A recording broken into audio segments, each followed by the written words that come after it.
नमस्कार दोस्तों, आज हम आपको बताएंगे कि आप अपनी जर्नी में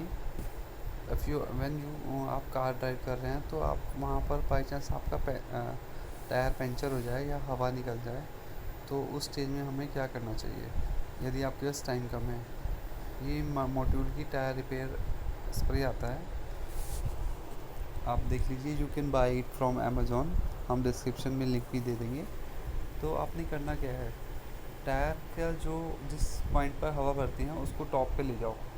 देखो उसके ऊपर टायर शो है, टायर की जो वाइट कलर की ये नोब है ना, इसको टॉप पे ले जाओ। टॉप पे ले जाकर आपने इसको शेक कर कर मोटूल टायर रिपेयर की इसको स्प्रे कर इसको जहाँ पर हवा भरती है उसके साथ अटैच कर देना है। इस नॉब को वहाँ पर अटैच कर देना है और इसको शेक कर कर उसमें सारा रिफ़िल कर देना है। आप चाहे कील निकालें या ना निकालें, आपकी हवा निकली हो पूरी, ये आपके टायर को रिफ़िल कर देगा।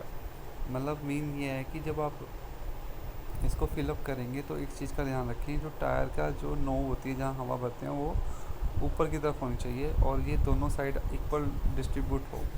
तो इससे क्या होगा, आपकी एक केमिकल रिएक्शन होगी आपके टायर में और उसमें हवा भर जाएगी और एट द सर्टेन टाइम आप उसको ड्राइव कर सकते हैं। 2 घंटे 3 घंटे 4 घंटे आप ड्राइव कर सकते हैं। यदि आपके पास टाइम की शॉर्टेज है तो कोई प्रॉब्लम नहीं है होगी आपको, आप नॉर्मल। तो इसका जो प्रोसेस है 10-15 दिन के अंदर आपका टायर अंदर से क्योर होने लग जाएगा। क्योर इन द सेंस कि वो अपने आप को सेल्फ रिपेयर करेगा बाय दिस। और एकदम मतलब जैसे आप कहीं वाइल्ड लाइफ जैसे कहीं घूमने जाते हैं, कुछ जंगल वगैरह में गाड़ी ख़राब हो जाती है, टायर पंचर हो जाता है, तो आप इस किट को अमेज़ॉन से परचेज़ कर सकते हैं और इसको आप अपनी गाड़ी में 1-2 किट रख सकते हैं। ये 350 से 450 के अप्रॉक्सीमेट आती है। तो ये आप बाइक के लिए भी यूज़ कर सकते हैं और एक्टिवा के लिए यूज़ कर सकते हैं और अपनी गाड़ी के लिए यूज़ कर सकते हैं।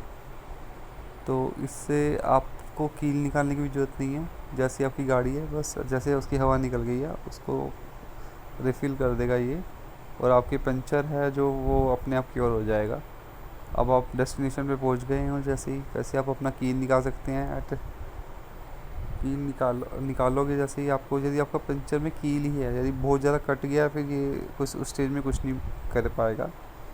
और मैं एक पर्सनल सजेशन आपको देना चाहूँगा, आपका यदि टायर बार बार हवा निकलती है उसमें से, एक ऑप्शन तो ये है यदि आप लॉन्ग ड्राइव पे जाते हो ट्यूबलेस टायर ही रखने हैं। अदरवाइज़ आप में पंचर ज़्यादा हो गए हैं और हवा बार बार निकलती है तो अपने ट्यूबलेस टायर के अंदर आप ट्यूब डलवा सकते हैं। तो वो भी आपको इसी कॉस्ट में पड़ेगी, 350 के अप्रॉक्सीमेट पड़ेगी। तो उससे आपकी जो टायर की लाइफ है डबल हो जाएगी और उसमें पंचर भी कम होंगे। एक्चुअली जो ट्यूबलेस टायर होता है उसका मटेरियल ट्यूब की तरह होता है। ट्यूबलेस टायर का मटेरियल तो ज़्यादा नरम होता है, उसमें कील जल्दी बढ़ जाता है।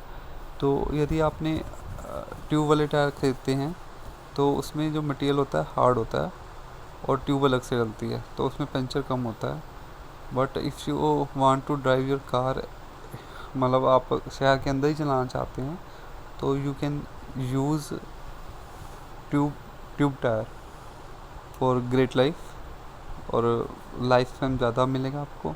यदि आप शहर से बाहर जाते हैं आपका तो आप अपने ट्यूबलेस टायर ही लीजिए और 1-2 किट ये जो टायर रिपेयर मोटिल का आता है स्प्रे, इसको आप ले लीजिए और इसको प्रोसीजर तो मैंने बता दिया आपको। हम नेक्स्ट वीडियो में इसका एक लाइव डेमो करके आपको दिखाएंगे। Kindly like and subscribe our channel for more technical videos.